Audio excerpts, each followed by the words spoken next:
But for now, I'm just going to go to the site just to show you how you can create a lab like right on your computer. So VMware is a virtual manager, and it's an application that sits on your computer, and then you can upload like Linux on it. You can have different versions of Windows. You can have Mac all on the same computer, and then you can network them together. And it's really cool. It's a really great way to learn how to do host-based firewalls. I think you can even put like different firewalls on it. You can put a NAS on it, a firewall. You can have like a whole little tiny network. If you want to do this for free, especially if you're into networking, there's another thing you can do called GNS3. This is something I used to use to practice for CCNA. I used to have a CCNA. I used to be huge into networking. It's been a while, so GNS3. So GNS3 is actually free. The only thing it's going to cost you is your time to figure it out, because it's like a open, last time I checked it, it was an open source simulator that simulates network environments. Really, really cool. It's actually free. Oh, is it not free anymore? Software that empowers it. Free download. It's not free. It looks like it's not free anymore. Why is this site all fancy now? Oh man.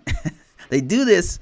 They put it out for free for a while. Wireshark used to be free too. I want to say Nessus, it was even free at one time. Yeah, look how many people use this. Anyway, so you download GNS3, and it's a virtualized network, and you can literally set up little, it's so cool. Like, it's like, this is one of another one I like to do like a demonstration of. It's really, really cool. It allows you to log in and configure routers and switches and mess around with routing protocols, all kinds of stuff. It's really cool. So yeah, that would be my advice to you. If you're going for a Security Plus, a HCISPP, and you're trying to get into this field, especially if you don't have experience, create a lab, put it on your laptop, start messing around with it so you can then start to understand the inner workings of IT.